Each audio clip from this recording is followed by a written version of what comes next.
एक छोटे से शहर में एक रेलवे स्टेशन था जिसका नाम फतेहपुर था। यह स्टेशन रोजाना यात्रियों के आने जाने से गुजरता था, लेकिन इसके अलावा इसे एक रहस्यमय और अज्ञात स्थान के रूप में भी जाना जाता था। लोग कहते थे कि रात के समय इस स्थान पर अनूठी और अज्ञात घटनाएं होती हैं। एक रात एक यात्री ने फतेहपुर रेलवे स्टेशन पर अपना सफर रोका। वह बच्चे के साथ यात्रा कर रहा था।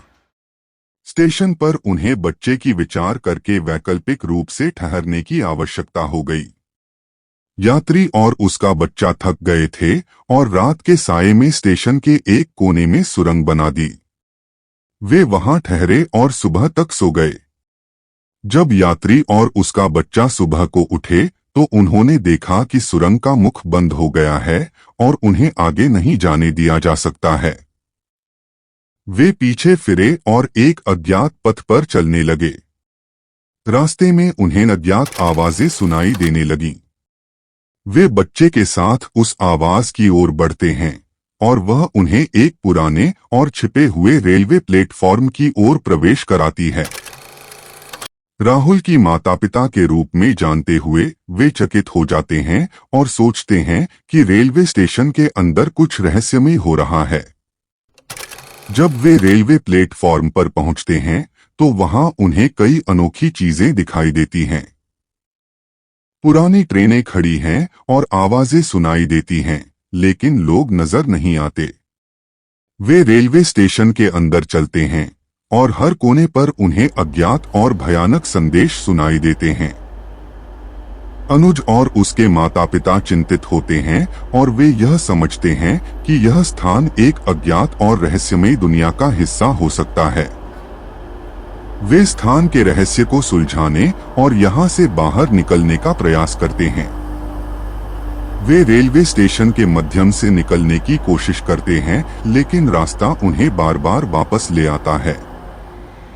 यह ऐसा लगता है कि रेलवे स्टेशन उन्हें एक अनंत और अवरोधित मायावी दुनिया में बंद कर रहा है। राहुल के माता-पिता उदास हो जाते हैं और उन्हें लगता है कि उन्हें रेलवे स्टेशन से बाहर निकलने के लिए किसी अनुभवी व्यक्ति की मदद की आवश्यकता है। तभी एक रेलवे कर्मचारी उनके पास आता है और पूछता है, क्या आप लोग किसी अज्ञात स्थान में फंस गए हैं?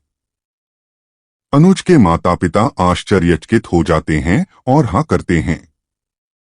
कर्मचारी उन्हें स्थान के रहस्य के बारे में बताता है और वह उन्हें बाहर निकालने की मदद करने के लिए उनके साथ चलने की पेशकश करता है। अनुज और उसके माता-पिता संतुष्ट होते हैं और वे कर्मचारी के साथ संगठन करके रेलवे स्टेशन के रहस्यमय और अज्ञात स्थान से बाहर निकलते हैं। वे एक सुरंग से निकलते हैं और शहर के दूसरे रेलवे स्टेशन पर पहुंचते हैं। अनुज की माता-पिता धन्यवाद करते हैं और अपने साथी को अद्भुत रहस्यमय यात्रा के लिए शुक्रिया देते हैं। वे शहर से बाहर निकलते हैं, लेकिन वह रेलवे स्टेशन का अनुभव उनके जीवन में हमेशा के लिए रहेगा। अनुज और उसके माता-पिता आपस में बातचीत करते हैं, सोचते हैं और विचार करते हैं कि क्या वास्तव में रेलवे स्टेशन में कोई रहस्य हो सकता है और क्या वे इसे फिर से जाने के लिए तैयार हैं। शहर के लोगों के बीच विजयपुर रेलवे स्टेशन के रहस्यमयी प्रशंसा बढ़ती है और यह एक प्रसिद्ध दर्शनीय स्थल बनता है।